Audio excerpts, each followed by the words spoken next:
Today had been an awful day. You got a test back with a failing grade, and your parents yelled at you for it. And then you had to write an excruciatingly boring paper that was due on Monday. Needless to say, by the time 7 o'clock rolled around this Friday evening, you were pretty bummed out. Once you were at least finished dressing for the day, you changed into a pair of black sweats and put on your comfort sweatshirt. It was your favorite color and softer than a rabbit's hide. You often wore it, the specific hoodie, on days when you felt down because the softness was warm and comforting.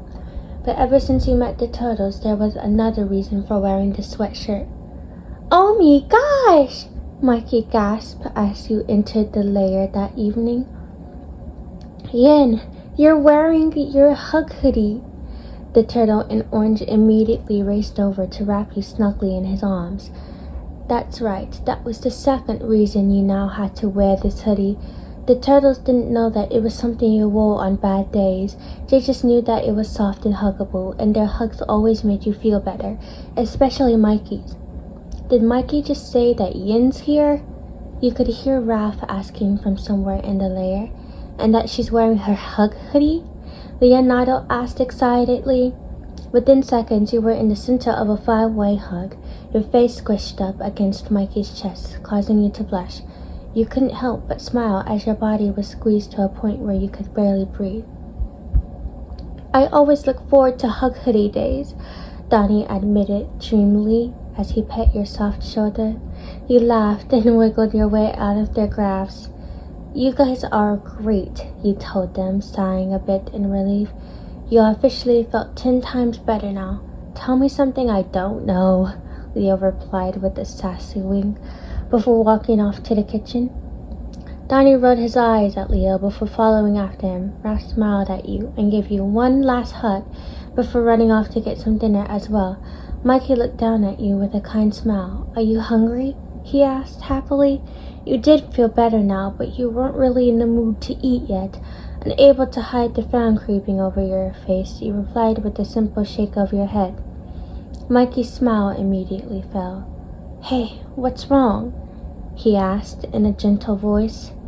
At the sound of his sudden concern, you wanted to just break down and cry, but you were able to hold yourself together enough as long as you didn't try to talk. Mikey recognized this immediately and quietly slipped you away to his room, pulling you after him by the hand. Once there, he closed his door in order to keep his brothers from hearing anything. Then he turned to face you again. "Yen, what happened?" Mikey asked in a surprisingly serious tone. You huffed, still not willing to allow yourself to cry, so you simply held your arms out to him, head and eyes lowered with a small pout on your lips. Mikey immediately took you into his arms. He hugged you firmly against his body for as long as you held him back. And finally, quiet tears began to slip down your face. "I've just had a bad day," you managed to say with a slight quiver in your voice. Mikey sighed into your hair. "I know."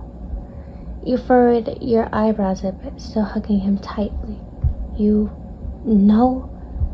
Well, you always seem a bit down when you wear this sweatshirt," Mikey admitted shyly. "I didn't want to draw too much attention to it when I first noticed. So I started calling it your hug hoodie, 'cause you need hugs when you wear it." You pulled your head away from Mikey's chest with raised eyebrows. How had he figured you out, yet none of the others had? Was he paying closer attention to you than you thought? You quickly noticed how pink Mikey's cheeks were as he refused to make eye contact with you.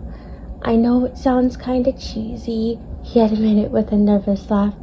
"Mikey, that's really thoughtful of you," you told him with a small smile. You then nuzzled into him, yet again, feeling your worries fade away. "Your hugs do make me feel better," you muttered before you even realized what you were saying. Mikey blushed deeper. "You mean like mine specifically?" he asked, his tone sounding both nervous and hopeful. You finally found yourself able to laugh lightly.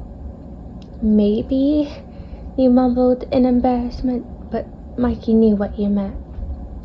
His smile widened as he lifted you feet off the ground into a hug. He placed a confident kiss on the top of your head before setting you back down. Well, my hugs are all yours, Yen, he purred, his tone soothing you into a daze of happiness.